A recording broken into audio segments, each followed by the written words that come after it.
It's time for the show that brings the magic right to your speakers. Ears up!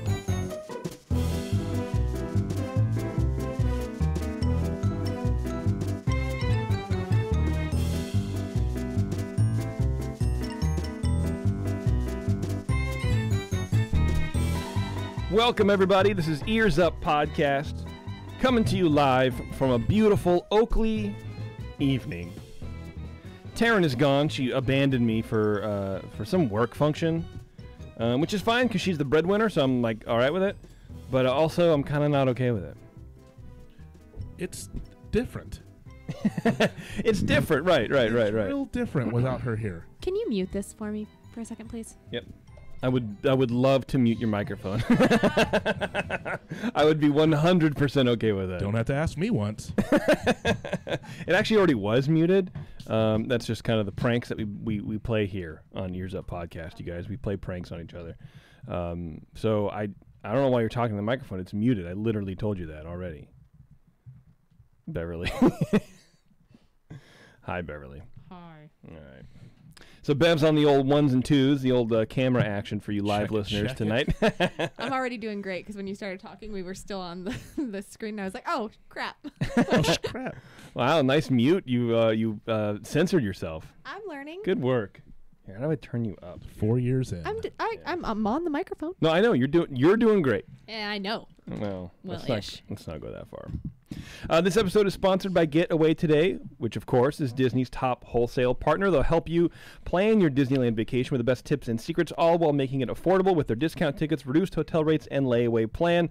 Of course, you got to head over to getawaytoday.com/earsup and start planning your magical vacation. Tell them we sent you, of course, because we know we're Ears Up, and use code Ears Up to save an extra $10 on your SoCal vacation packages. Okay, we have a great show for you guys tonight. Fantastic show. I'm calling it unofficially the Tale of the Two Daves, because not only do we have Dave Marliave, who wrote a book called Skipper Stories, Tales from Disneyland's Jungle Cruise, but we also have our friend Dave Marliave on from Flat Tail Brewing Company in Corvallis, Oregon, talking about a fundraiser he's doing called The Highway to Health. I didn't know we were actually going to have them on. That's Yes. awesome.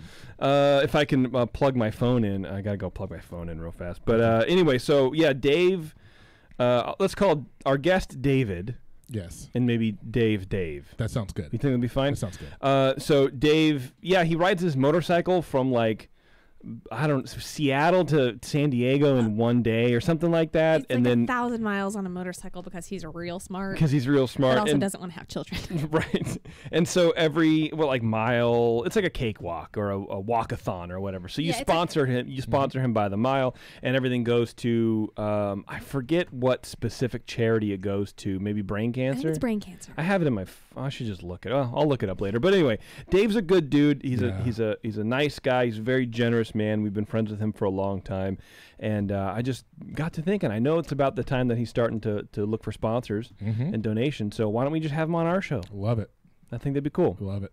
So anyway, David is right on deck here, but of course we have some stuff to get through. And then after Dave, by the way, we have a ton of breaking Disney news to kind of break down. Really, it's not a ton, but the impacts are a ton. Yes. Right? Yes. There's a whole stuff to get through. Definitely. And for you Patreon subs out there, we are finally recording tonight the pyramid, the eye, the ears, or as Taryn now calls it, P. That's the initials. She calls it P. And she was like writing notes for Bev to like run the cameras and stuff. And she's like, so when you switch over to P, and I'm like, you told her that? Like this is now, so now it's P. Now it's P. Yeah. Oh, yeah. I, for a second, thought P was a software thing. Something in the computer. And then I was like, oh, wait. Nope, I know what that is. But before we get to the show, you can find us on social media, Facebook, Twitter, Instagram, Pinterest. You can send feedback on this show or just anything in the world, really. Whatever you want feedback to give. Taryn is your sounding board. Taryn at earsup-podcast.com. Show suggestions goes to Terrence at earsup-podcast.com. You can say hi. Good day. To Bev Anything else comes to me. I'm Jason at earsup-podcast.com. If you want to support this show, you can do it in a lot of ways. Actually, you can go to head over to etsy.com/covears. That's COVEARS, and browse our line of T-shirts, and of course Covears as well. Patreon.com/earsup. That's where you get some good stuff. Sign up for $2 if you want. $2 a month, that's fine. It's $1 a show. Yeah. That's great. We really appreciate it. But the $5 level and up, you start getting stuff. So $5 level, secret show. Yes. Where we talk about drinking, and you'll get the Pyramid of the Eye of the Ears too. Actually, Pyramid of the Eye of the Ears, I think I'm making it for everybody. I don't know yet. I think it might even just be for the $2 a month also. Okay. All right. I don't know. Just extra content. What do you think? I think you should. I think it's Yeah? I think it's good. Yeah. All right, I think the secret show should be the top shelf show for Patreon people, if you will. Yeah, I think you're right. Although we have more look, personally, I would rather you guys subscribe on the higher dollar amounts, if you know what I mean. But do what you can. Anything helps. I really appreciate it. We're getting the studio together and we're sounding good. We got some good stuff coming up for you. And of course, just spread the word. Tell people about our show. I would really appreciate that. If you do any kind of internet shopping, you can use our Amazon link. It's on the homepage there. And before we get to our guest, if you are in San Francisco area or a craft beer drinker, I suppose, in general, the 21st Amendment has been serving craft beer in the San Francisco Bay Area for 19 years, which is a long time, especially in that industry, man. The beer industry is crazy. From their initial brew pub on 2nd Street, which is just 2 blocks from Giants Stadium in San Francisco, to their production brewery and tap room across the bay in San Leandro, the 21st Amendment is now available in 29 states, including in and around the parks. Next time you're in San Francisco, visit the brew pub and shoot over to neighboring San Leandro to check out the new production brewery and tap room for great beers and good food in both locations, to be honest. And be sure to ask for the 21st Amendment wherever you find good craft beer. I'm not going to plug my spot again. Let's get David on the phone and start talking about Skipper stories, man. This is a great book, man. Yeah, I really like it. I haven't finished it, but I really appreciate the I appreciate the book, and I'll tell him. Well, I think he's on the line. David, are you there? I am. Hey, this is Jason, man. Thanks for joining us tonight. I really appreciate it. Oh, sure. I had no idea it was going out live. Oh, yeah. Pressure. Well, No pressure. Yeah. No pressure. No, at there's all. don't fool him, Terrence. Everybody, it's on Satellite XM, Sirius Radio. No, it's not really. But, It's great. We have a studio full of people here too. About 300 people, live people. Don't That's worry right. about it. You can hear what? Yeah, it's live, but it's really just to facilitate the chat room. Most people download it as a podcast, so it's all right. We can cut you out if you want. That's pretty cool. That's legit. It's fun. Yeah, it's a good. I'll keep the swearing to a minimum. Yeah, I would Please appreciate do. that. Yeah. So, Dave, tell me about Skipper Stories, True Tales from Disneyland's Jungle Cruise. What prompted you to write a book about, basically, not only about your life as a skipper, but just the role of a skipper and the role of Jungle Cruise in Disneyland in general? It seems like a very broad statement to write about. Yeah, I was actually approached by the owner and editor of Theme Park Press. Asked me if I'd be interested in writing a book where I would interview one skipper from each decade of Disneyland's history. Wow. And I pitched back, what if I interview every skipper I can get my hands on? Because every skipper I've ever met, even ones I don't think are particularly funny on the boat, have some funny stories. Yeah. So and the funny thing was, I'm a historian, professor at Cal State Fullerton, and I was trying to write other books and trying to get stuff published and kept getting rejection letters on these different topics. And so my wife goes, you finally get an offer of a book and you tell them no, and here's how you want to do it? She's like, what the hell were you thinking? And then he responds back a week later, yes, let's do it your way. I'm Wow. like, okay, good. You're like, finally, someone who recognizes my genius. Right? Well, exactly. And that is a good approach to writing a book like that. And I'll be honest, when Terrence pitched me the idea for reading your book and talking to you, I was like, let me back up. I'm not a Jungle Cruise fan. I'm going to admit that, and I feel comfortable. This is a safe environment. I feel comfortable saying that. I'm not a Jungle Cruise fan, so I went into this, and I went into reading your book a little bit leery. It's like, well, okay, it's a Jungle Cruise. What are we talking about?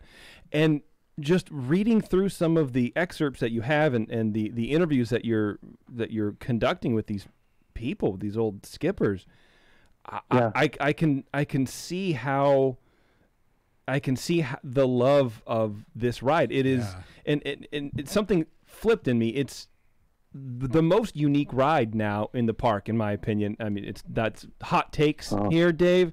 Nobody's ever said this before, but the Jungle Cruise is the most unique ride because you're talking in this book about, and maybe you make the point, maybe someone else does, I don't know, it doesn't matter, but it's the only ride in the park where guests have access to a CM for, 10 minutes? And that CM, it's the CM that makes the ride. I mean, the ride is the background. The ride is the ride, right? The ride is great. The spiels are kind of what gets me after a little bit, I'll be honest. But that's what the ride is. And I've never really put two and two together like that the skipper kind of transcends the actual ride and becomes a ride. Yeah. Oh my God, I got a convert. That's great news. Good job, David. Yeah. Let's not go that far. My work here is done. That's right. Oh, thank you very much. We'll be talking to you later. So let's start with a little bit about your background being a skipper. How did you get involved working at Disneyland and then, hitting up the Jungle Cruise and doing all that? I tell the long version in my first Skipper Stories book, but the short version is I was born and raised in Orange County and grew up in Orange, which was like 7 miles away from the park. Yeah. And my sister took me to the park once when I was about 7 or 8 years old. She was 16 and just got her driver's license. So she took me to the park, and I don't remember anything from that day except for one moment. We were in the Jungle Cruise. We were going to be the next group on the boat. So the guy's talking to us, "Oh, where are you from?" And I said, "Orange." He said, "Oh, why are you here today?" I said, "My sister took me." And he looks my sister up and down. Then he kneels right next to me and whispers in my ear, and he goes, "Be careful. She's going to ask you for something." And I remember at that moment thinking, "Oh, this is what I'm going to do for a living. This is going to be my job one day." Really? And for the rest of my life, it was like, I'm going to do it. I'm going to do it. And in the mid-'90s, I decided to go to grad school. One of a number of bad decisions, but I decided to go to grad school, and I was going to live in Washington, D.C. And I thought, before I leave, I'm going to be a skipper. Wow. And so I went and just made it. I was just obnoxious till I finally got on the ride. Worked there for a few months before I left, and then when I came back to California, 5-6 years later, I went back and worked at the Jungle Cruise for 3.5 years and loved every second of it. Wow. It was just a blast, and it's taken over my life completely. Has it? Since then. Since you left? God, yes. How so? When you go back to the park, do you kind of reminisce with the people working there, or are you running into people just in your everyday life that used to be skippers, and that's how you can't leave it? It's when I left the park, I started doing stand-up comedy, and I did that for about 8 years, semi-professionally. Nice. We did shows at like the Brea Improv and Irvine Improv all around. It was a thing called the Skipper Show. Okay. Where all the performers were current or former Jungle Cruise skippers. Wow. And that was a lot of fun. And then I started an Etsy store where I make a lot of Jungle Cruise-based and Disneyland-based art. Oh, wow. Go ahead and plug it if you want. I'm sorry? What's your Etsy store? Give it a shout out. It's called Dr. Skipper. Dr. Skipper. That's my art name. All right. Sorry, I didn't mean to cut you off, but I want to make sure you got a plug in there. Oh, yeah. Well, hey, I feel the love. I appreciate it. You're very welcome. And that's why I'm on the cover of the new book, More Skipper Stories. It says David Marley, Dr. Skipper. Okay. Yeah, I feel you gotta plug both of your personalities there. Yeah. It's right. So it's taken over everything. And even for a few years I taught a class on the history of Disneyland. So it's taken over everything. Man. And I just yeah. I can't get away. It doesn't sound like it. And a lot of people in the book kind of echo that sentiment also, that Jungle Cruise changed their life. Why do you think Jungle Cruise, of all the rides, resonates with people and kind of bonds people, pulls them together into these sometimes lifelong friendships? Yeah. Like you kind of said earlier, it's a really different kind of ride where other attractions you sit and push a button and the people go through the ride, and it's just, you move from rotation to rotation. You're getting people in or out and pushing a button, where here you're with the people, you're going on the trip with them, and you're showing them things, and all the people that work there have this kind of shared experience. And what I liked about Jungle is everybody gets paid pretty much the same at Disneyland. None of us were making any money whatsoever. But at Jungle Cruise, you actually have to work a lot harder than you do at any other attraction. Yeah. Like, I worked at the Tiki Room. We called that just the break room, is what we called it. I mean, yeah, You kind start of, the right? Tiki Room, you got 20 minutes, you come back, you do it again, and it's very nice and mellow. Where at Jungle, after an 8-hour shift, you're exhausted. Your throat's sore and your body's tired because you're physically helping people in and out of the boat. And so it takes a certain kind of person, and so you bond over these experiences. And the one thing that surprised me the most in all the work I've done is I would talk to skippers from the 50s and 60s, and we would tell the exact same story. Like, the exact same experiences, like, oh, when you grab somebody's elbow and it's all gross and like greasy, or it's all fat, and oh yeah, or like a kid almost falls in, you got to save him. Yeah, me too. And just, it was like we'd worked together almost. And Yeah. it was such a fun thing. Yeah, people don't change, right? Or just over the decades, you get the same kind of groups of people, but yeah. Exactly. And the skippers are most of my closest friends today are still people that I worked with at Jungle Cruise, and now, because I teach at Cal State Fullerton, I have a whole group of students that work there. So when I go to the park, I see my friends, and then I see my students, and it's great.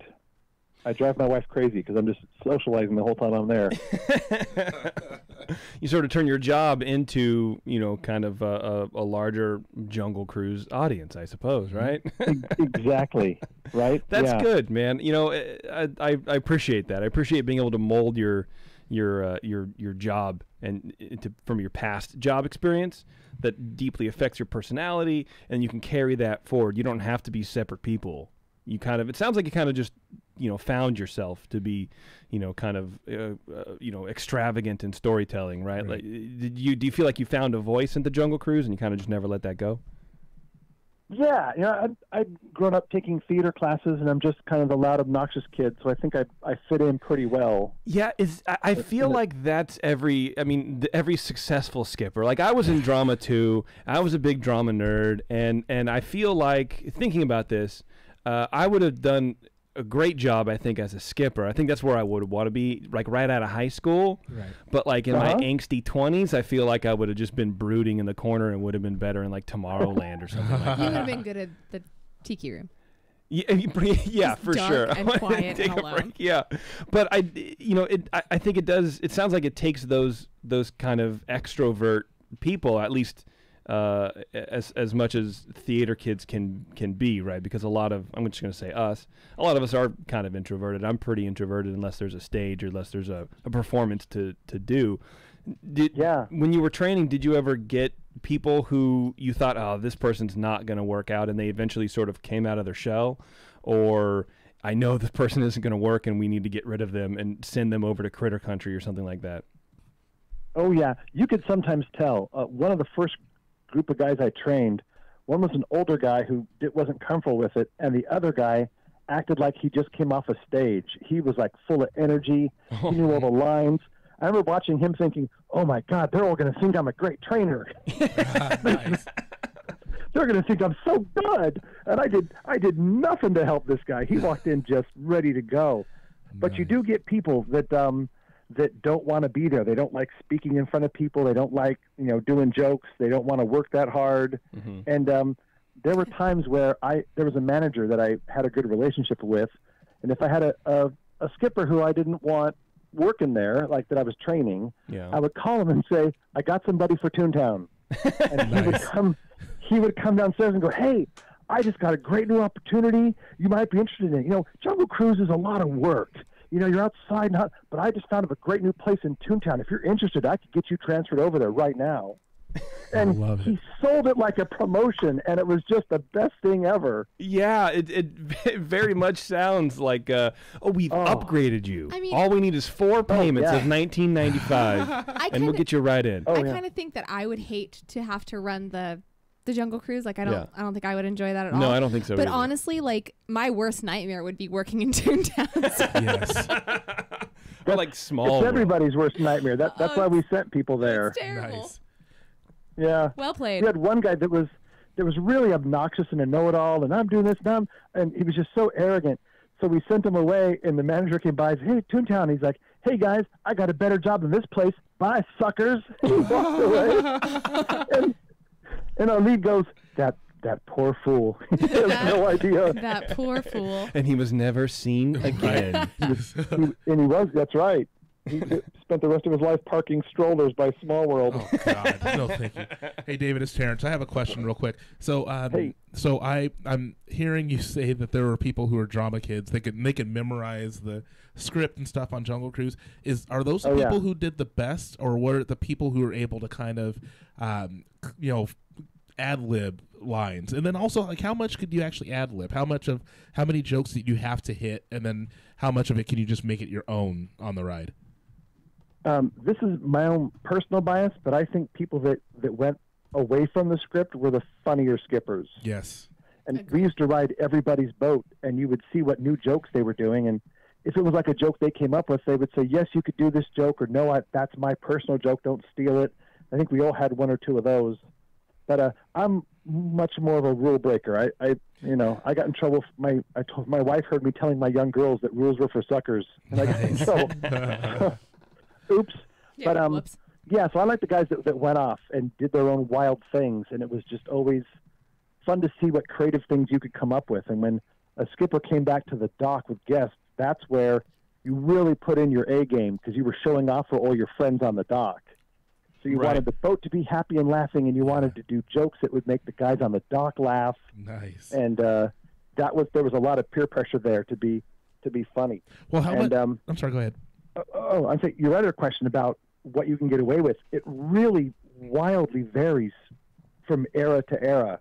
Yeah. When I was there in the early 2000s, we got away with murder, and it was the same way in the 70s they could do it. Mm-hmm. But in the mid to late 80s, they were super strict, and they're pretty strict now. Yeah. But it kind of comes and goes in waves. I got to be a joke writer when they updid the script the last time. Oh, wow. Nice. Back in 2004. And so the managers were there, and there was an Imagineer from Burbank, and they put us on the boat. It was before the park opened, and they said, "We want to see each of you do your best boat. Do it the way you always do it. Don't change it. You won't get in trouble no matter what you do or say. We just want to see what it is." Don't believe it. And so I grabbed the mic. I'm like, "Okay." So I did my script, my regular spiel. At the end, we get back, and the manager goes, "You only did one joke that's on the script." And I said, "Yeah, it's that dumb backside of water joke. I can't get rid of it."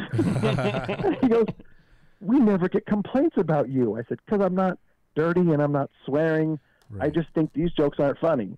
So I made my own. Nice. Right. And so I got to get, and so, I was always, I was told that if I worked there today, I would last about a week.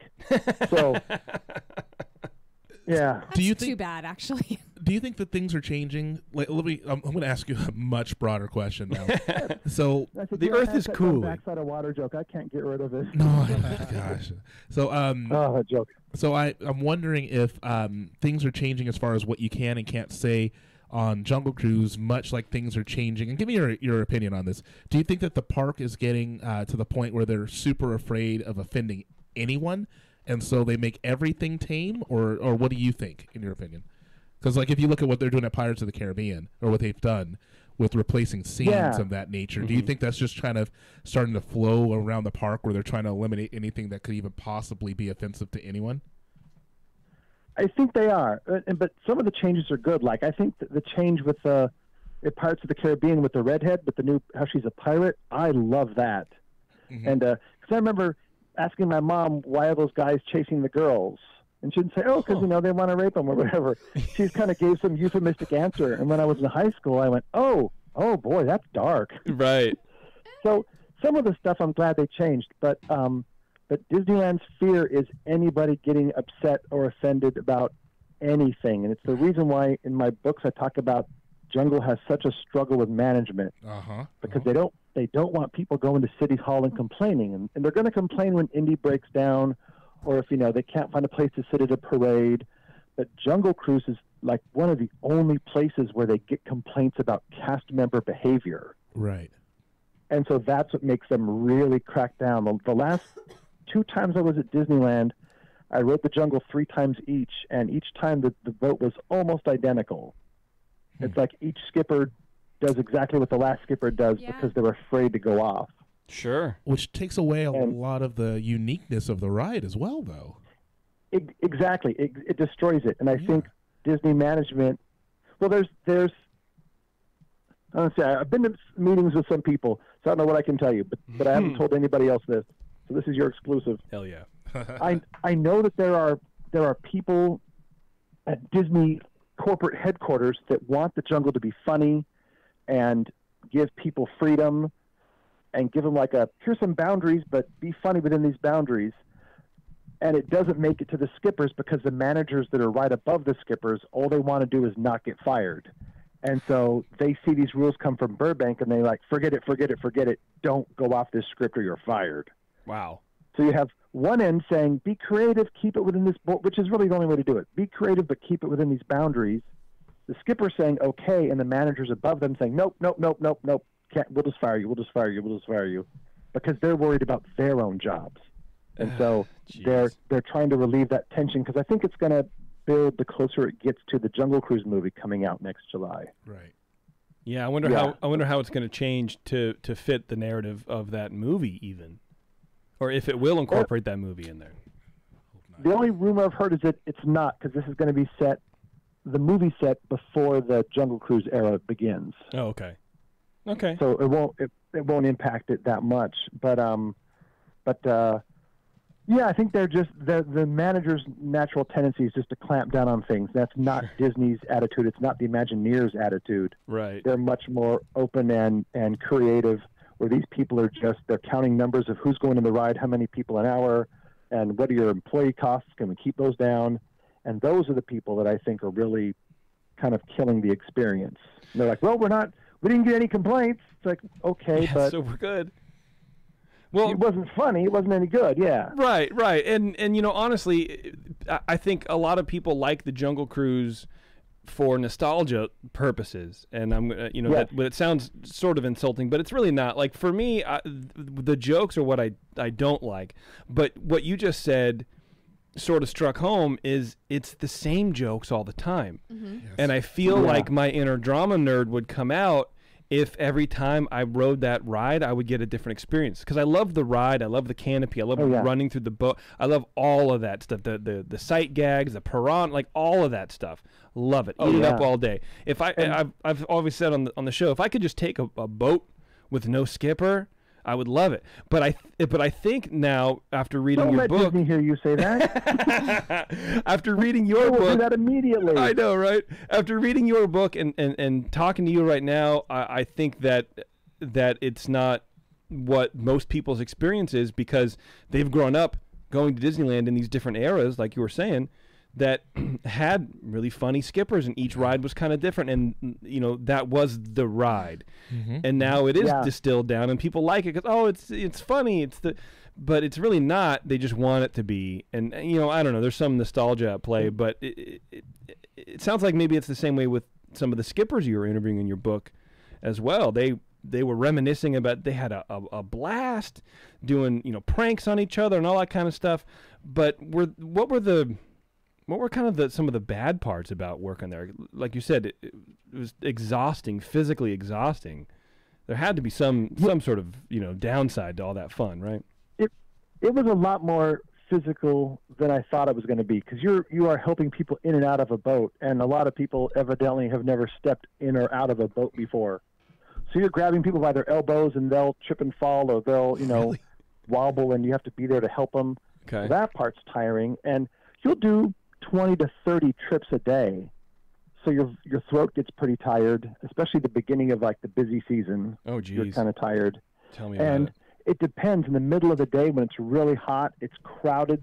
You'll have boat after boat after boat of people that just could care less about what you're doing, which is why I must have interviewed, at this point, over 70 skippers, and I've only found one skipper that liked working in the day better than the night. Almost everybody prefers working there at the nighttime because you can take a little bit longer. You get people that want to be on the ride, and it's a lot more fun.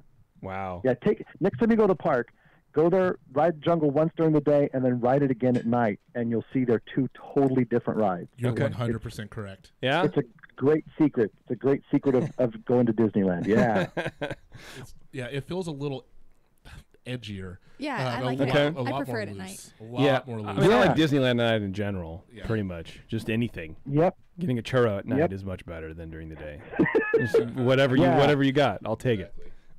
Yeah. The jungle looks more menacing, and the animals look better at night. It's just a lot more fun. I loved it. One cool thread I saw throughout your book was just picking up on little things like how the ride has changed, especially with skipper costumes. Yeah.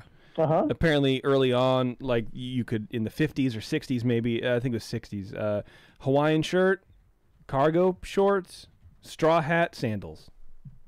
Yeah, flip-flops. That's amazing. Can you imagine? And like in Orange County beach bum, that's just, you just go down to the beach after that in your costume, man. Exactly. I mean, that's amazing. Yeah, it was really, really different. Yeah. I'm working on a history of the Jungle Cruise. It's going to come out in the spring of 2020 from Theme Park Press. That's cool. And I just got the contract today. Thank you very much. Awesome. Nice, yeah. And Walt actually hired a Hollywood costume designer to make costumes for each individual boat. So if you worked the Ganges Gal, you were going to have this outfit from India to wear. And if you were going to drive the Nile Princess, you had an Egyptian outfit to wear. And it was just far too expensive to do, but it was these beautiful drawings about how much Walt wanted to keep it themed. Jeez. It's got a lot of fun history to it. Yeah. Yeah, we've done a history of Jungle Cruise on this show, but not. I didn't know that. I mean, obviously we missed a lot because there's a ton. We'll of have stuff you back out there on here. Yeah, we'll definitely have you back on here for that. Oh, sure. And that's what was kind of one of the surprising things about the Skipper Stories book, that there are these little historical details and these threads that kind of run through everybody's interviews, and they're just talking, right? They're just telling their story to you, but they're it's their moment in history. They're reciting their point in history of this historic ride, and they don't know it, but they're just giving us little bits that we didn't know, like the costume thing, or how hard it was to write a joke, or how easy it used to be to write a joke and to get that through, or getting in trouble, or any of that kind of stuff. You don't really hear about that. I've heard that skippers can sort of write jokes but sort of not. When you were a skipper, how was that process, trying to get your material into the script there? It's that story is like the one thing that I'm super, super proud of about Jungle Cruise. When I was there my last summer in 2004, when they were coming up with the script and they told us they were going to start kind of clamping down, one of the things I fought for, and I think being the professor in the room really helped, that if you want to do this, they have to be able to write jokes that you guys can approve, like send it Imagineering. And so it still goes on today. There's a form you fill out and you write your joke down. Management looks at it. They send it up to Burbank, and if they approve it, it gets put on the script. Nice. Wow. And that was I felt my big accomplishment, because before that you would just do these jokes that had been around forever, but they weren't on the script. They were just kind of accepted. Okay. So one day new managers were like, you have to do the jokes on the script or you're fired. And my response is, well, then you have to allow us to add things, because it's going to happen no matter what. It's just going to happen. Right. And do you want to control it, or do you want to pretend like you're controlling it and not do anything about it? So I found out they still do it. You used to have to write your name. Like, you'd give your name and write the joke, and then you had to sign a document saying that Disneyland owns this joke and I am not the writer of it. Now you just do it because Disney wants the money. And but now I've been told you fill it out anonymously, so there's not even a name attached to it. Oh, geez. So that, because Disney owns the joke anyway, which was fine with us. We just wanted our jokes on the script. And sure. It's fun when I'm on a boat and I hear someone do one of the jokes I got on there. It just makes me really happy. Oh, that's good, man. So, I like that. Yeah. Is there one script? It sounds like there's just one script to pass around everybody. There is one script, but each like individual scene has between like 5 to 7 jokes. Oh, and you can like And mix so- and match? Yeah, so Okay. like an Indian elephant bathing pool, there's got to be at least 10, and then you can pick 1 or 2. When you can tell a new skipper, because a new skipper tries to do as many as they can at each single stop. Just Gatling gun full of jokes? Just exactly. We called it machine gun comedy. They're just like, brrr, brrr, brrr. There we go. And older skippers will just do one and do the one good one or come up with one of their own bits and then move on. Yeah. And let it linger for an uncomfortable amount of time and Yeah. then move on. That's Exactly. That's my favorite part about the Jungle Cruise. When they say that joke, and they haven't gotten to the punchline. It's going to be a bomb, and they just wait, and then hit it, and then move on. And I'm always the only one on the boat laughing at the joke because it's it's so great. I love it. Absolutely love it. Hey, sometimes that makes a skipper's day when you just hear one person laughing. I used to do this one. There was a skipper that I worked with, and he was telling me how his boyfriend was deaf, and for people who can't hear sign language, none of the puns work.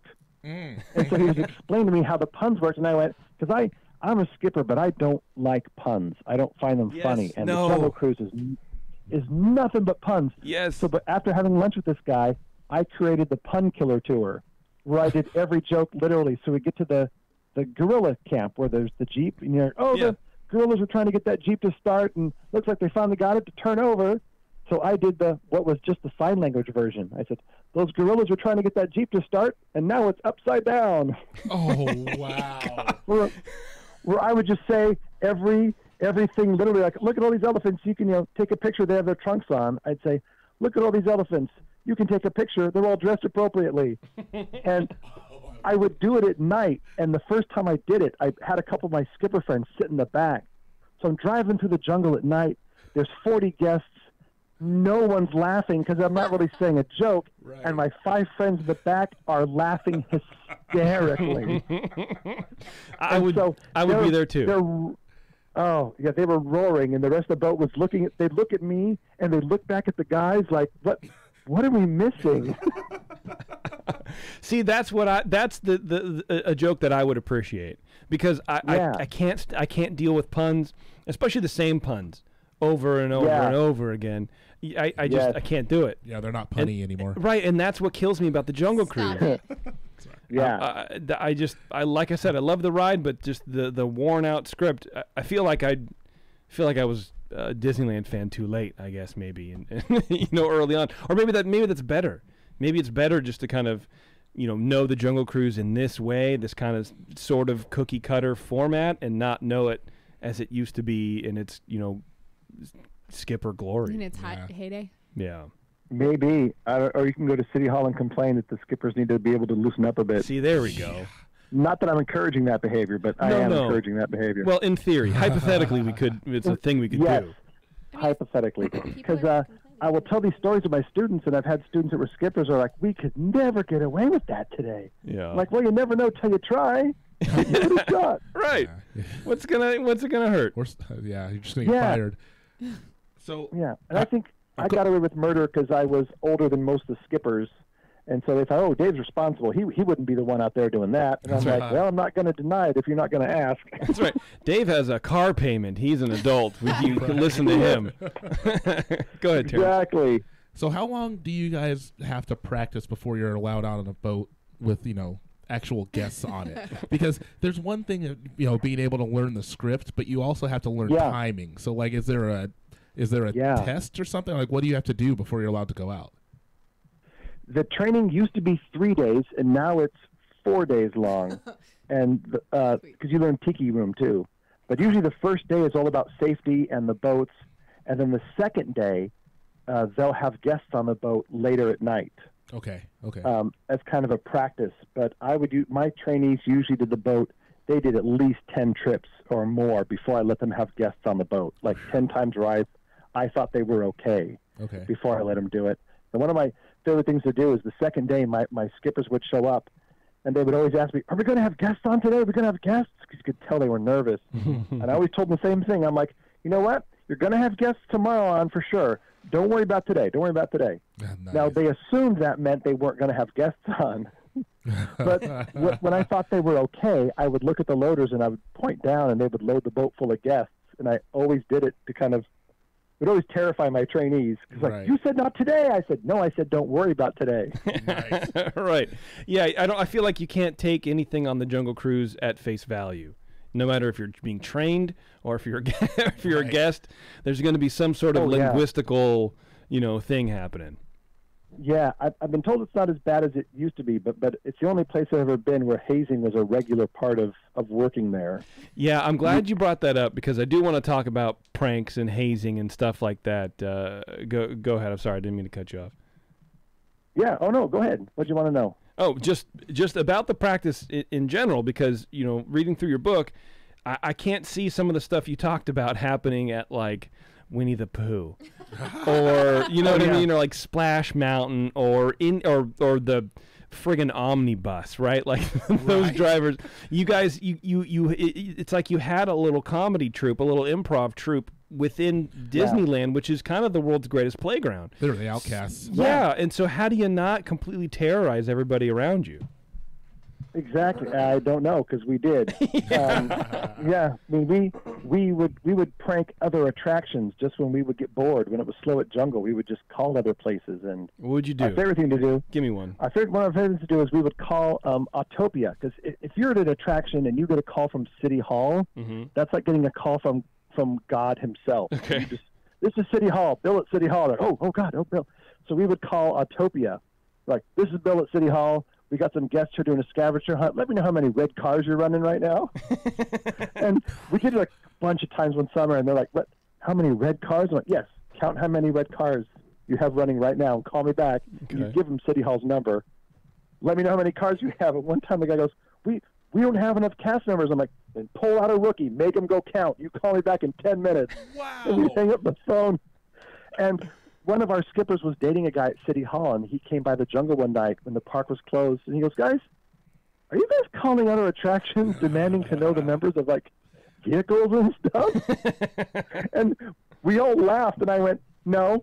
Why?" He goes, "Because Autopia called us and said, okay, we have 12 red cars running." And we just went, "Thank you."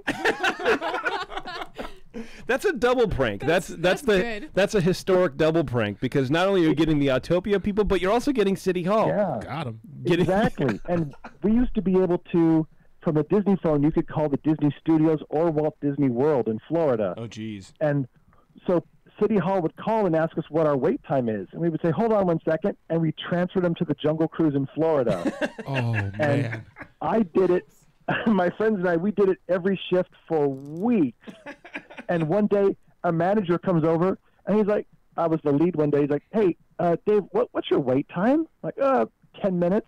He's like, "Oh, why does it say 45 minutes out on Main Street?" I'm like, "Oh, those Main Street guys, those City Hall guys, I don't know what they're doing. They like pranks. They're pranking us." But we finally got caught, because when they called Florida, the person goes, "Our wait time is 45 minutes, but our fast pass time is 3:30. Oh. And they go, you don't have fast pass?" And then they found out we'd been transferring them to Florida. Yeah. That's amazing. That's good, man. And yeah, like, I can't imagine. That's brilliant. Are there other ride operators and other CMs in other areas doing stuff like that, or was it just the environment that you guys were in sort of fostered that creativity and that joking manner that you just kind of had to release in other areas aside from the boat? The only other place where I've seen that kind of craziness is with some of the canoes and some guys who worked the Mark Twain. They called that the floating break room. But they would still do some crazy pranks, mostly because they were just bored, and then you had 20 minutes where you're mostly out of the view of management, where you could do things. Oh my God! But the Jungle Cruise, it was a specialty. I had a manager tell a group of us that she didn't like people getting trained at Jungle, because once you get trained at Jungle, you are ruined for the rest of the park. Yeah, I could see that. I believe that. Yeah, I can definitely believe that. Yeah, and we wore it as a badge of honor. Yeah. Oh, you have to. Yeah, that's for sure. It's too bad that it seems like that culture has changed. It's not even changing. It's just very different right now. And I wonder if a ride like that in that kind of atmosphere would be created now. Like in this day and age, if they were going to open a new ride, it couldn't don't be anything think like so. that, because you're I mean, in a number of ways, you're relying on a cast member to be the focus, essentially, Yeah. or at least a live narrator, right? Right. I don't see that happening today. A place where you can encourage, you can pick and choose, even now off the script, pick and choose what information you want to deliver, Right. even if it's a funny way or not. I can't imagine that anymore, and especially not Yeah. of the heyday of people running around pranking each other. I was reading in your book about how you guys would just mess with Aladdin's Oasis. Oh God, that was one of my favorite activities. Yeah. I mean, you know what I mean? Like, imagine if what is it? The Millennium Falcon escape from whatever it is now. I don't even know, in Star Wars land. If they're just messing with like Roger Rabbit cartoon spin, No I can't way. imagine that happening at all. But it is this sort of, I don't want to call it a dinosaur ride, but it's this thing that probably should have been extinct a long time ago, but it's so culturally, I think, relevant. I mean, look, they're making a friggin' movie about it, right? Right. And Yeah. and Yeah. everybody has a solid opinion on Jungle Cruise. It will never go away. It's its own microclimate, right? We were Yep. talking Right. about on one of Absolutely. the shows. Like, it's such a beautiful, unique piece of history that it'll never go away, but it will never be recreated as well. And I think that's probably a good thing Yeah. for everybody. Yeah. Yeah, I don't think Disney would make it like that again. I was actually there one day when Imagineering was testing out if they could do the Jungle Cruise automatically, just have the boat go without a driver. Oh no. And That'd be terrible. the manager was watching, and he was just angry all day long because he's like, "No, this is for skippers." But it can take upwards of 25 people to run that ride, Jeez. where every other attraction won't even take 5 or 6. Wow. So it's real income heavy. Just pay Bob Iger 0.5% less, and it'll take care of itself. Right, exactly. Right? Yeah, absolutely. We know. like to target Bob Iger's salary on this show a lot, so. Do you really? Yeah, Yeah. for sure. It doesn't make sense. We always say we go to Disneyland for the rides and the attractions and everything beautiful about the park, but it's the people who make those things happen. So if they weren't there, this place would Exactly. fall in disarray and no one would go. So pay people more money. Can we stop Exactly. with minimum wage for this stuff? I mean, it seems ridiculous because you are pushing buttons even on the basic ride, but you also are there for safety and guest interaction and whatever. So just let's be a little more free with those purse strings and a little less free with those bonuses. But Yeah. so far, Well, no you one's said- said anything. So I used to teach a history of Disneyland class, and in 1980, the average cast member had been there for 10 years and was making the equivalent of $25 an hour. Oh. wow. And now the average age, I think it's like less than a year. It's like 11 months, and they're making just about 50 cents above minimum wage is the average. That's crazy. So there's been a real shift. But there are still some awesome skippers working there today. I can tell you their names offline if you want, who are some former students of mine who are just super funny. Absolutely. Yeah, that'd be And great. They follow the guidelines, but they're funny. It'd be good to to have regulars, I guess. I don't go to the park personally a whole lot, maybe a couple times a year, but it would be nice to like recognize people or maybe have a little more of a connection with the people in the park for some. It would seem a little more familial, or I don't know, maybe that's just me being weird. I don't know. No, I agree. Or both. Well, It could be both. There's a Karen. specific guy that's at the Tiki Room, and when I see him, I'm always ecstatic because he's just so great. I still haven't seen him Is it on. Maynard? Oh yeah, I didn't know if I should say his name or not, but yeah, Maynard is. Yeah, just don't give out a Amazing. social security number. We'll be fine. That guy, he's amazing. But that's the kind of stuff that I like, where you have someone who is familiar, and when you see him, you recognize him, and you go, "Okay, I'm gonna love this experience." Yeah, Maynard is great. If you see him at the Tiki Room, you got to go in. He's a good guy and a friend of mine, and he's one of the guys that they weren't sure if they wanted him at Jungle because he wouldn't keep to the script. We're like, yeah, but his stuff is so good and Yeah. it's so original and it's clean. It's not dirty. It's not offensive. No one will get mad. It's just his own, and they're like, it has to be the script or else. God, why? That's so annoying. Because it's PC. again, it's the managers afraid of their jobs. Where Yeah. WDI and in Burbank, they're cool with us having freedom, but the managers directly above us are not, because their concern is their numbers and complaints and stuff. Yeah. there's a weird disconnect. Yeah, but Maynard's the best. Maynard's awesome. And I like Tiki Room. I've never gotten Maynard. I've never seen him. I just looked Maynard up because if you type in Maynard Tiki, I'm Maynard sure Tiki comes right up. Right. Never had him either. I had him in January. I believe it was January when I went with my wife. It was just the two of us, and I walked up. I actually grabbed her Dole Whip after using the app and ordering the Dole Whip on your phone. Sorry, I got her a Dole Whip, and I walked over and I saw Maynard right there, and I was like, "Oh yes, we have you." And he was like, "Actually, I'm training someone," and I was like, "Can you just do this one for me?" And he wouldn't do it, but I've had him before, and he is so good. I mean, he was better than the Tiki Room. Like, he was so engaging. Oh yeah. He's a lot of fun and a genuinely nice guy. Yeah. Well, that's cool. We should get him on the show one time. Yeah. That'd be interesting to Should he's a nice guy. I'm gonna interview him for my Jungle Cruise history book. Oh, nice. That'll be cool. I just ran out of time to get him in the More Skipper Stories book. Yeah. Well, speaking of running out of time, Dave, we're gonna let you go here. I do want to plug your book. Of course, it's Skipper Stories: True Tales from Disneyland's Jungle Cruise. And where can people buy this? That one and its little brother, the sequel, More Skipper Stories, are both available on Amazon.com, or you can buy it from my Etsy store, Dr. Skipper, on Etsy, where I will autograph it to you. Oh, nice. With free shipping. Take that, Jeff Bezos. damn right. Yeah, you and your perfectly chiseled biceps and your played. balding That's right. head. I don't know, whatever. And before we let you go, we do have these little 7 weird questions a la Inside the Actor Studio that we like to ask all our guests. If you wouldn't mind. Yes. All right. They're just, the quick 1 or 2 word answers, nothing groundbreaking here. But I'm excited about this. this might be an obvious one. What's your favorite Disney attraction? Jungle Cruise. Yes. There we go. What's your least favorite Disney attraction? Oh, God.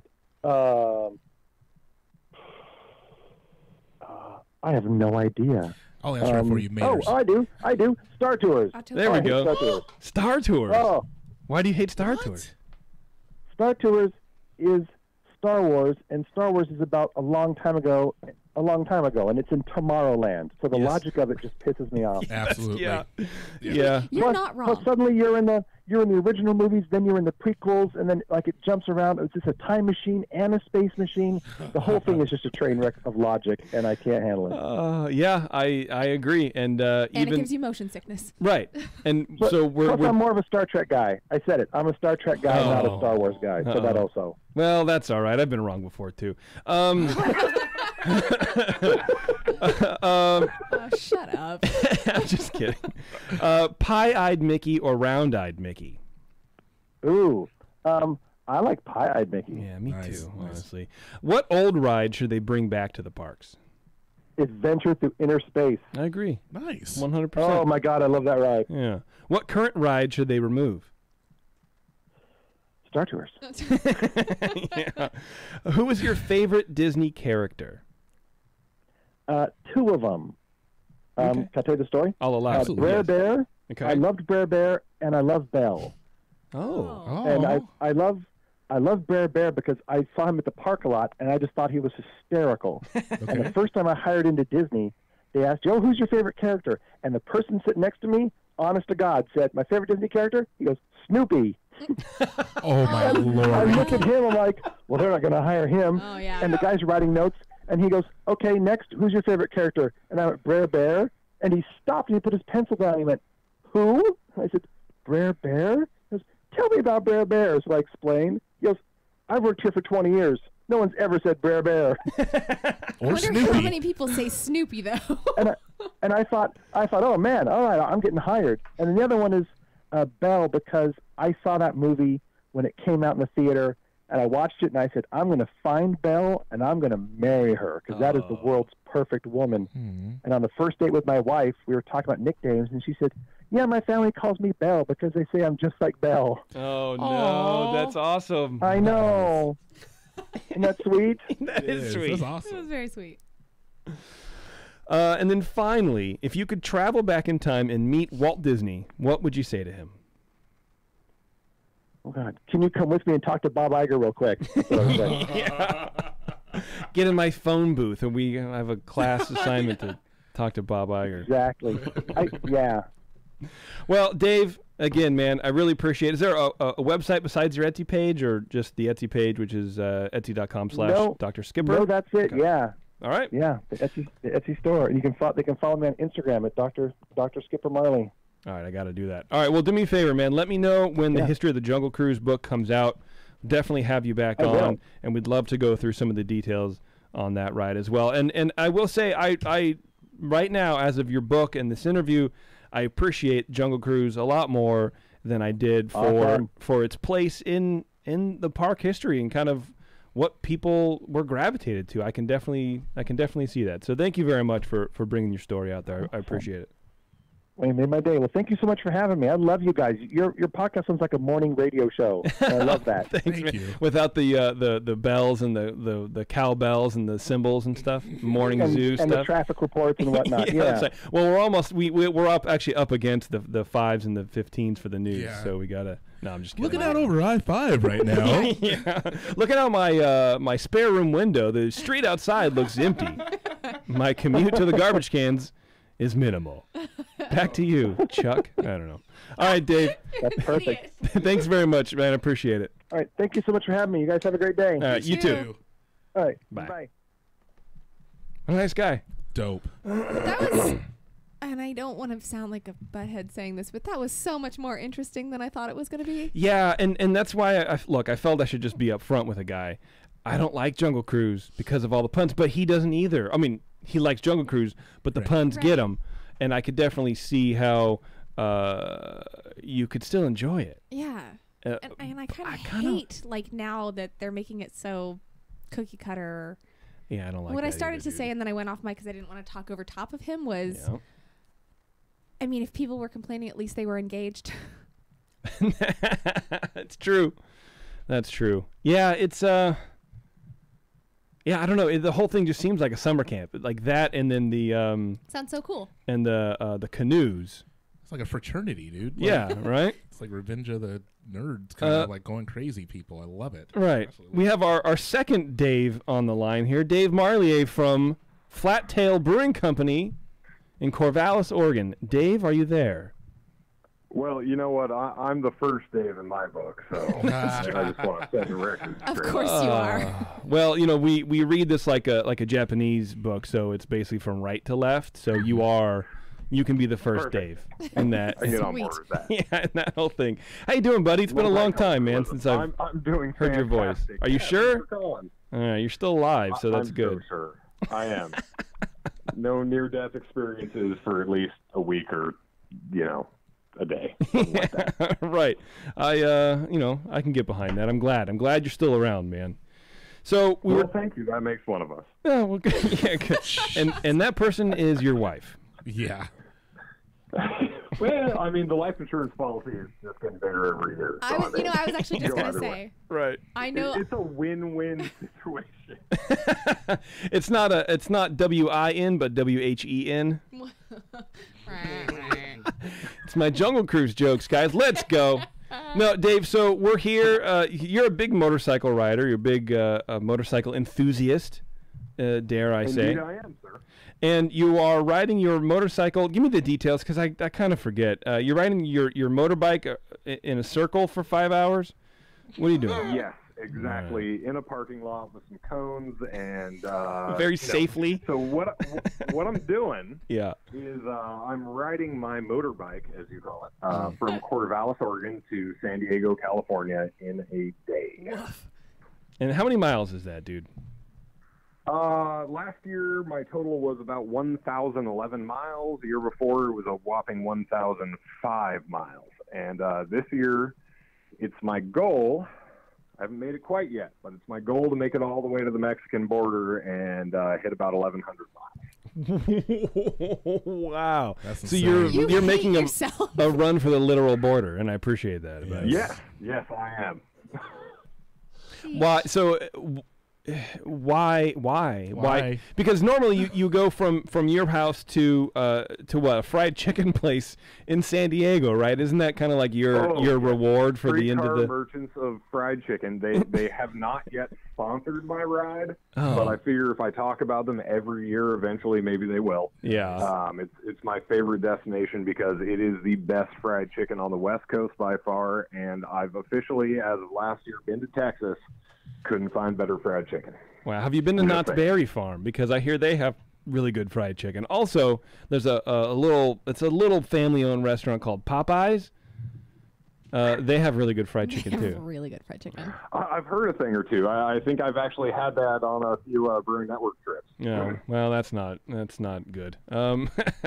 So are you going to stop there? That's really important. Are you going to stop at the fried chicken place, or are you just going to keep on going down into Mexico? Well, my goal is to make it all the way to Mexico, head back, maybe do something crazy and sleep for the night, and then get fried chicken the next day. Okay. So you're going to... Yeah, and then, of course, in between the fried chicken and the motorcycle riding, I'm also hoping to raise like $15,000 for the National Brain Tumor Society. But that's obviously secondary to the fried chicken. Well, right. So you're gonna drive down through San Diego. You're gonna clip the wall with your back wheel, and then just skirt back up to San Diego. Oof. Yeah. There were 2 San Diegos in there, but we all got what you were trying to put down. Yeah, okay. Yes. It's my dumb jokes, man.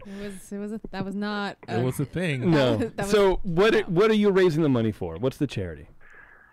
The charity is the National Brain Tumor Society. And basically, the way this all got started was a good friend of mine way back in the day when we first started Flat Tail, and we were a tiny little 6-barrel brewery that no one knew about.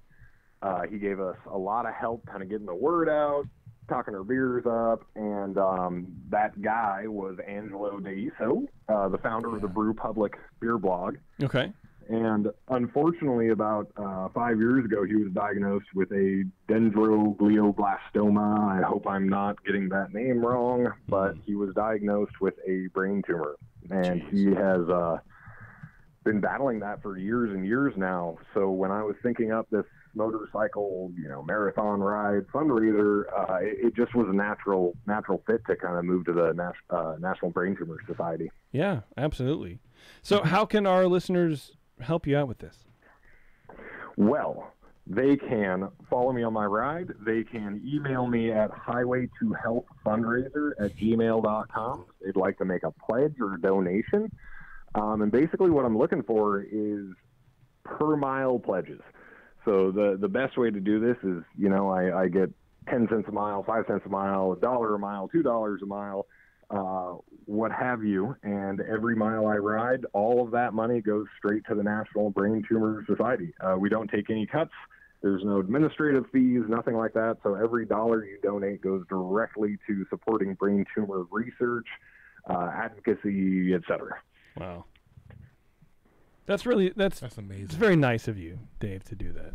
Well, thank you. I just, I needed an excuse to sit on a bike for 16 hours straight without doing anything else. So this seemed like a good one. Yeah. Nice. Yeah, that is a pretty good one. Do you have a website? Anything that we can go and do this whole donation thing? I don't have a website myself, but the National Brain Tumor Society has given me a page. So if you go to www.braintumorcommunity.org/go-to, as in GOTO, /highway to health, you can make a direct donation. Okay, and we'll put that on the link to this show, so anyone listening, you can go to our page and get that link, or we'll put it on our... by year 4 or 5, I'm going to actually have like a link that's not 17 words long. Yeah, well, and all you have to do is you buy a URL, like, donate to Dave and his bicycle thing, and then it'll just redirect to that. It's really easy. Yeah, I don't know who this Earl guy is, but yeah, Earl Sandwich. We're going to work out in the future. Yeah. All right, Dave. Well, look, I'll let you go because I know it's really late over there on the West Coast. Dave was complaining. He's like, what time? How long do I have to be up for tonight? I was like, I don't know, 8:40. He's like, what are you, 19? Grown-ups go to bed at 8 p.m. This is a known fact. Oh, my goodness, Grandpa. Oh. No, you guys run a Disney podcast and you stay up later than me. There's something wrong here. You're not wrong. You're not I think wrong. you get up earlier Okay, than any all of right. us, though. When do you get up? When do you start your day, Dave? I usually get up around 5, get to work around 6:30. Yeah. Yep. Yeah, you know. Beverly gets up at 8 No, o'clock. wait. Hard pass. Every day. Hard pass. I'm going to text you guys every morning at 5 a.m. from now on. That's fine. I won't get it till 8 o'clock. Until 7 when my phone I kicks was back literally on. just about to figure out how much my company could support you, how much we could sponsor you, but over it.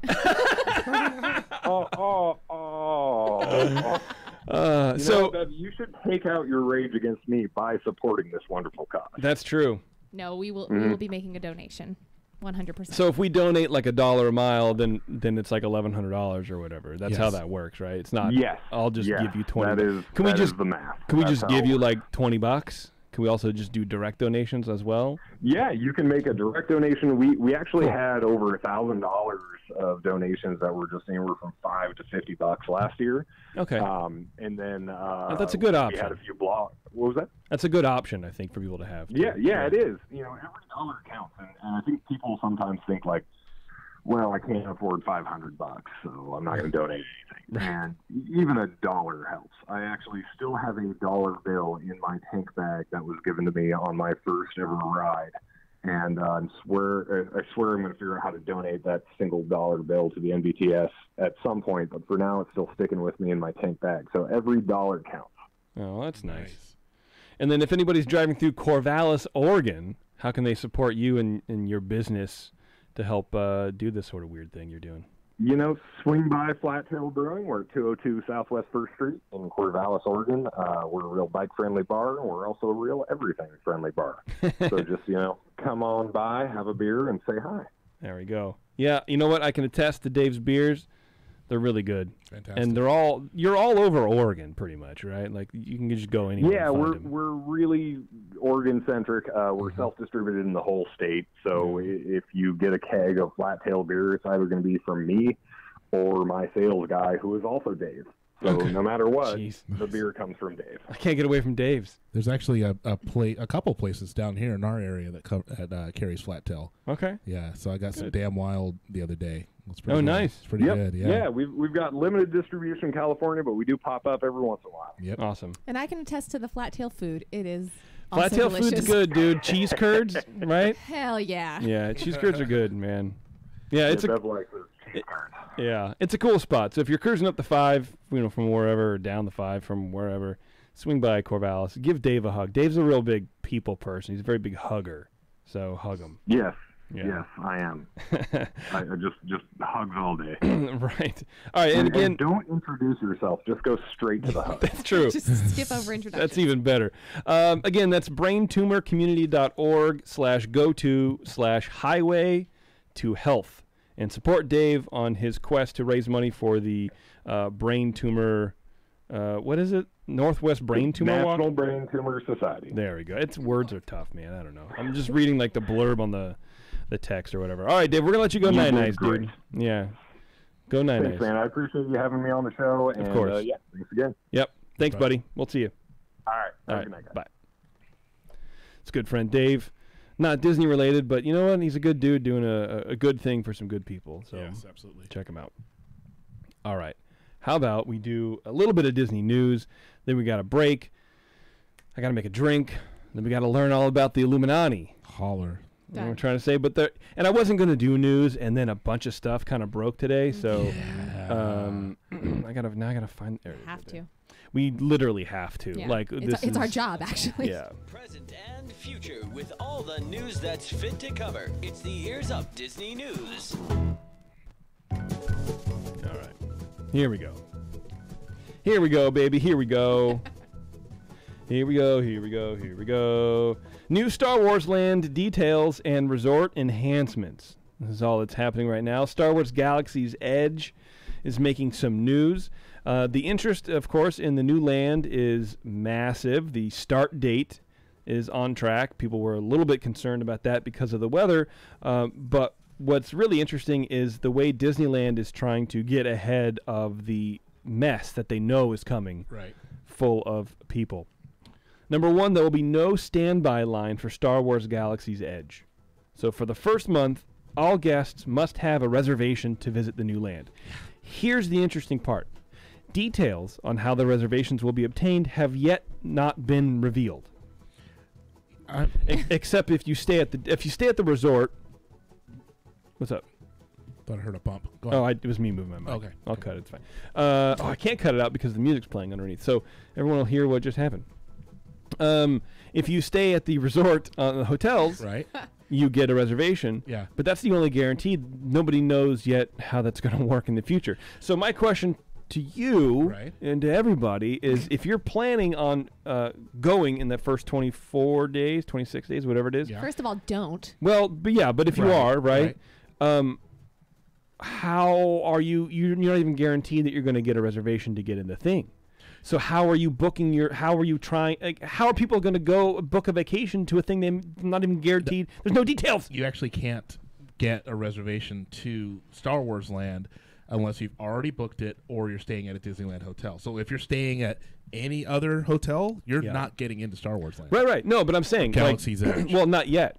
That's my point, right? There's no details on that reservation system except the only known now is if you stay on the resort. So I wonder if maybe that they're only previewing it to resort stay in. Yeah, I mean that might be what happens. I don't know. Looking at the sheer number, that's a lot of people. Look at the sheer number of rooms that have already been booked. It's completely sold out. Well, but if you recall from the news last that was a joke. Yeah, right. Might not be. Right, and then every article I read now, every headline goes, "It's all sold out." I'm like, is it though? Right. It's really, I don't really think it is. Star Wars Land reservations will be for a specific period of time to ensure that the maximum number of guests will be available to experience the land. While many would no doubt want to spend all day there, that won't be possible in the early months of the new experience. However, the limited number of guests allowed into the land should make it possible for all guests who gain entry to actually experience the inactivity of Galaxy's Edge. So that was the thing we're concerned. They're time gating it, and it sounds like they're going to do a decent job to let you actually experience it. Like when Taryn and I got that preview of Cars Land, we got to see everything. Right. And there wasn't really a whole lot worth seeing except, the Radiator Springs Racers. Right. Well, the Ridgeway Racers. I was like, wow, you said the right name. And I wasn't sure. Yeah. In my head. I know. In my head, it was literally a 50-50 shot that I was going to get that right. But the other thing with the whole Galaxy's Edge is that they don't have the Cantina open, and they also don't have the Millennium Falcon ride open. So there's a lot less time that has to be spent in the park in the area because of that. They won't have the Cantina open, huh? Yeah. Oh, I didn't know that. Yeah, the Cantina's not open either. So apparently, as the line lengths for the ride increase, it's also they're going to open snack and beverage vending will be offered when attraction queue length gets long. There will also be a system in place for guests to exit the line to use the restroom without losing their spot. Which I feel like to put that in there is to me, it's very obvious the line's going to be hours long, but maybe not. Real long. I don't know. This one really annoyed me. Atmosphere entertainment will also be used, and cast members are encouraged to interact with guests, i.e. trivia, games, photo frames, etc. Get out of my face with your photo frame. I don't want to hold the frame while I'm standing in line. I just don't want. That's not the level of involvement I want. I agree. It doesn't interest me at all. Did I speak to you? No. Please do not speak to me. Right. That's the vibe I hope I always give off. You do. Okay. You do. Nailing it. Yeah, for sure. Capacity of the land is more or less dependent upon the hourly capacity of the Millennium Falcon ride to ensure that every guest who enters the land can ride the attraction. From what I've heard, and maybe it's out there in articles, but I haven't read it, is that it's really not a people eater. It's not an Omni-Mover system. It's not like a Haunted Mansion thing or whatever. It's actually kind of has a low ride capacity. Right. So there's not going to be a whole lot of people per hour getting on that ride. Mm-hmm. I mean, maybe 300 or 400. That's not a lot. That's not a lot at all. So I don't know. And I made that number up. So, but I know it's low. I understand. That's very low. That's very low. That's 5 a minute. That's super low. So, and then after the reservation period ends, the park is currently working on a virtual queue system, which will notify guests when their opportunity to visit Star Wars Land has arrived. This will allow guests to visit the rest of Disneyland without waiting in a long line outside Galaxy's Edge. I kind of like that. Yeah. I think that's pretty unique. I mean, otherwise, you're going to have giant. I mean, when we went to that Tony Baxter thing in Big Thunder Ranch, the talk. Yeah, I remember. Yeah. There was a line outside of that just to get into a talk. That was rough. Yeah. Can you imagine for a brand new land? This would be hours long. That was crazy. Yeah, that's whatever. Yeah. It's fine. The costume policy will stay the same for now, while Disney bounding is fine. Real costumes will not be allowed. Even though some costuming will be sold in the land, they won't be allowed to be worn in the land by the guests. Which is stupid. Sell that stuff in World of Disney then, dude. That's the same thing they do with basketballs. I got almost busted because we bought our kid a basketball in DCA, and we were walking out of DCA through the hotel back into downtown Disney. Right. And I said, I'm sorry, but balls aren't allowed on Disney property. It's like, fool, I bought this here. On Disney property. Disney property. Right. They're like, well, where are you headed? We're headed back to the house. Just make sure you go straight there. Just don't bounce the ball. And that's the same thing. It's like, why? Don't bounce. Excuse me. This is still America, okay? And I will bounce the ball off of your head if I want to. Show me, show me in the friggin' rules. I would stand there and bounce it right in front of his face. Show me in the rules where it says don't bounce a ball in public. I'm not And that also, dude. Get out of here. How dare you sell me a ball and then tell me I'm not allowed to use it? That was my whole point. That was my whole point. But that's whatever. God bless him. Yeah, do something to him. You do you. That's crazy to me. I just don't understand the selling of costumes that you can't, like, oh, here's this thing, Jimmy, but you can't actually wear it until you leave. But I want to be Luke Skywalker now, which is also my Luke Skywalker impression. It was good. Pretty accurate. But I want to submit my application to the Republic now, or whatever. Didn't Angelina Jolie go to the park dressed as Rey? I don't know. Or whatever her Who name cares? is. But isn't she breaking the rules? I don't know, man. And then there's some new parking, of course. The Pixar Pals parking structure, which is a lot of P's to pop into the microphone, which is pretty fun. It's also massive. It's that massive, parking structure dude. is gigantic. 6 levels.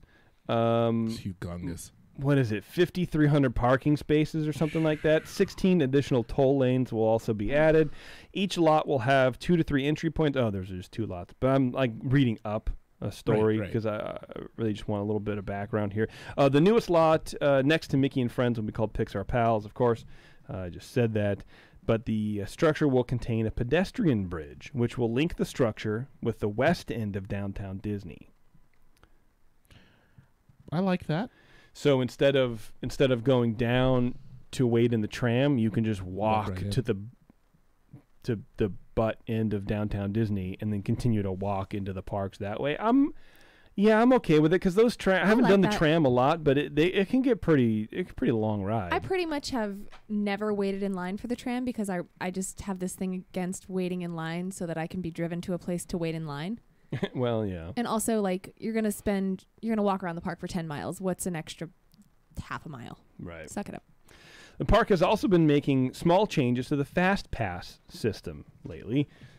Excuse me. Most of the tweaks are invisible to guests, but involved the volume and timing of passes and how that impacts the overall flow of the resort. For example, Fast Pass reservations are minimized for Matterhorn in the period directly following parades, because many extra guests tend to flow towards that attraction standby line. Okay. Which makes sense. Yeah. You're right there. I don't know. Let's go on a ride real fast. We've been sitting here for 30 minutes. Matterhorn's right there. Let's go on Matterhorn. Yeah. Rather than have standby backup, the volume of Fast Pass tickets is decreased for that block of time. There's another change coming soon to Fast Pass regarding the recovery process. Currently, when an attraction breaks down, you are able to use that ticket on any other Fast Pass attraction. Unfortunately, this negatively impacts the major e-tickets as most guests will pick those. So if you go on Pooh and it breaks down, what are you going to use that for? Splash or Matterhorn or Space, right? And then that bumps the people who already have Fast Pass. It just kind of throws everything off, which I can't imagine it's that big of a deal to be warranting a friggin' fix for it, but maybe, I don't know, maybe it is. But now you'll instead be offered a choice of attractions you can select. They're going to have tiers. There will initially be 2 groupings of attractions, which a date has not been confirmed. So I would imagine, let's say Pooh breaks down. Right. All right, well, you can go on Casey Jr. or Dumbo or Mr. Toad. Something like in the same caliber of ride. Yeah. So basically, they're creating E, D, C, B, and A ticket They're rides. creating Well, there's a gonna be pass two. system of rides. There's gonna be two groupings. Right. But yes. Right. Right. Okay. Yeah. Makes sense. I mean, I guess. They're also doing a lot of curb lowering. We've talked briefly about it. That Project Stardust. Just a lot of slow changes to really aid the amount of people that can flow. So, in the hub, they're basically shaving down the curbs, not the curb around the hub, but the curb, from that brick to, whatever lane you're going into. lanes. Yeah. That makes sense. That's all. Yeah, it makes sense. I don't know if I like it. I don't know why. There's no reason to not like it. Right. I just don't like it. I've seen so many people almost bite it on those things because it's so hard to see with the sea of people in front of you. Yeah. And you just clip your toe. And also, I mean, I'm thinking of it from the perspective of somebody who's disabled, and they have to go up the area that's ramped where a lot of other people with strollers That will makes go. sense So it too, kind of bottlenecks there. So I think this would will just make the flow a lot better, especially for people in that situation. Yeah, Makes sense. that's true. And if you are involved in any way in choosing the people who get accepted into the Disney Parks Moms panel, don't just turn it off now. Just don't worry about it. I'll give you a moment. Okay. This next article is from the Disney Parks blog. It's a Moms panel update. Know before you go. Tips for your next park visit. Here we go. Good. Strollers. There are changes to the strollers being made. Beginning May 1st, we are adjusting our guidelines on stroller sizes, the park says, which will require them to be no larger than 31 centimeters wide. No, excuse me, 31 inches wide. Yeah. 31 centimeters would be weird. And 52 inches long. So don't forget, it's also a length. It's not a width only. It's just a length as well. Yes. Not just, but. So those stupid wagons that we talked about in January, whenever we were... Those are going to be gone. You cannot bring those in anymore. The side-by-side strollers as well. Is that what that is? Bro, yeah. Instead of having What is 31 inches like that? my wingspan, it's about 6.5. So about right here, maybe? Yeah. I don't know. But yeah, those side-by-sides, dude, those are killers. I know. They took up so killers. much space. Well, see here, they say the good news, many strollers on the market, including many double jogging strollers, fit within these size guidelines. But does that Absolutely. mean double No. width or stacked? Stacked. Okay. One- No, I don't know about that because Double-decker. a jogging stroller typically isn't front and back. Jogging Side by. strollers are usually Yeah, side by because side it used to be, because I think the current guidelines are 36 inches wide. So a difference of 5 inches is not... It's not that much. It's not Terrence. that much. No, Of course not. it's a negligible amount. Yes, absolutely. As a matter of fact. Actually, if you just type in how wide is Yeah. I've typed in how wide is a Bob. That's a stroller brand. Okay. First thing that comes up is a double Bob stroller. All right. How I wide? bet a lot of people have researched this recently. Oh, okay. Well, that's good. Beginning May 1st, stroller wagons will also no longer be permitted. Good. Which, yeah, get out of here with that. I can't even believe that. No one stuff. needs that much stuff in there. So here's the tip from the Moms panel. My number one go-to is renting a stroller from Disney, explains Disney Parks Moms panelist, whatever. Of course. That is not your number a one flagrant go-to. lie. I know. Your number one go-to. If you had one tip to give somebody in going to Disney World or Disneyland, yeah. it would be to rent a stroller. Nope. No, I'm not even going to say your name. Princess. I don't know. Disney World Resort, you can rent a single or double stroller once you arrive. That's what bothers me about customer service in this weird package that Disney Parks Moms panel has. It's fake. And just can you not be on? It's not a show. I'm asking a question. Right. That is not your go-to. I That is know, not your number one go-to. That's true. That's definitely true. Smoking. As of beginning May 1st, smoking areas will no longer be present inside Disney World or Disneyland theme parks, water parks, ESPN Wide World of Sports Complex, or downtown Disney in California. I didn't know that one. Yeah, you will have to leave the secure areas of the park to smoke. Bro. And so here's what I didn't know. I was chatting with Maddie and Brittany today about the show. And I was like, dude, you guys, check this out. And Maddie was like, there's already only one smoking area in in Disneyland. I didn't know didn't that. realize that was So on. that one like across No, me from neither. the Haunted Mansion, gone. The one where the motorboats used to be, my Matterhorn, gone. Yeah. It's now really the entrance to Star Wars Land. That's the only smoking area. So of course that's going. Yeah. Because no one wants to get cancer going in line to a thing. But yeah, so Man. if you're a smoker, get some gum, get a patch or 10, and you're just, which to be honest with you, I'm perfectly fine with. Yeah, this includes vaping as well, because that was the thing last time we were there, is people were just walking around vaping and not always tobacco. Yeah, you're not supposed to vape anywhere in the park. Yeah, Yeah. it's a thing. Here's a weird one: loose ice. I know. I wanted to know the answer for this. I didn't even know that this was a thing. Neither did I.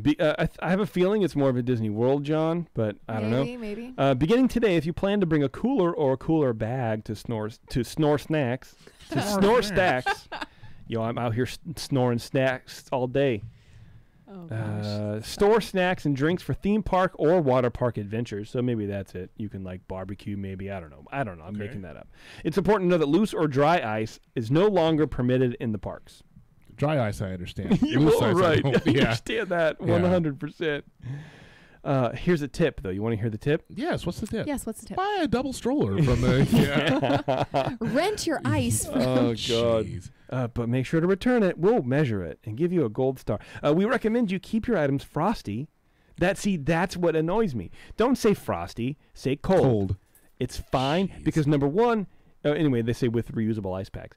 It's not going to leave anything frosty. It's going to keep it cold, sort of. Yeah. Stop with the over-embellishment. Yes. It's very, I don't know, very annoying. It's like you're trying to sell me a house. I don't know why. You can visit any quick service location for complimentary cups of ice for your cooler. Anyway. I wonder why. That's it. Okay. And then this one's about the Pixar parking structure, but we kind of just talked about it. It's basically just a giant Disney Parks article on parking lot, and I just don't care enough. Anyway, that's it. Fair. Okay.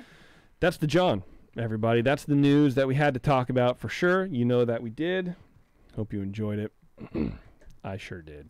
So what are the stroller dimensions again? 31 inches wide by 52 or 56 inches deep or long. Yeah, or so the whatever. typical Bob double wide is 30.5 inches wide. So it just meets them. Damn, dude. So you know what?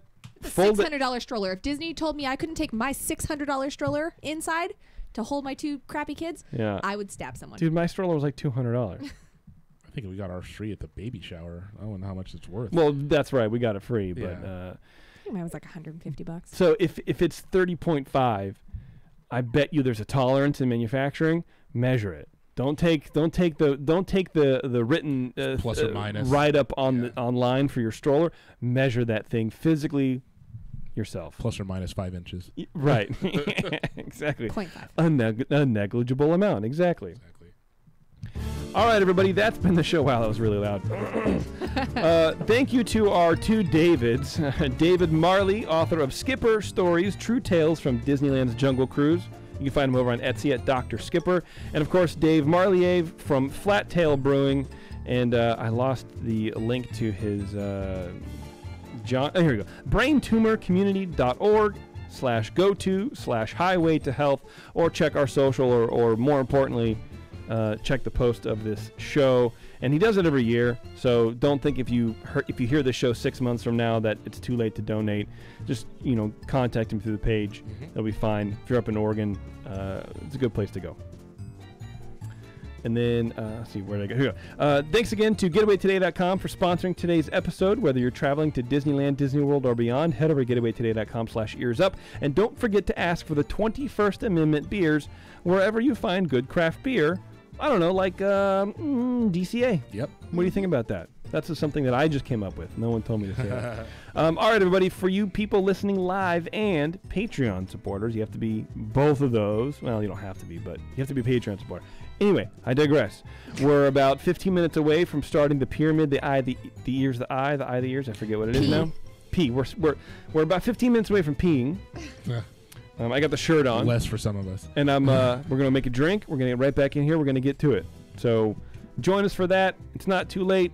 get on Patreon, subscribe, get that link, meet us in the chat.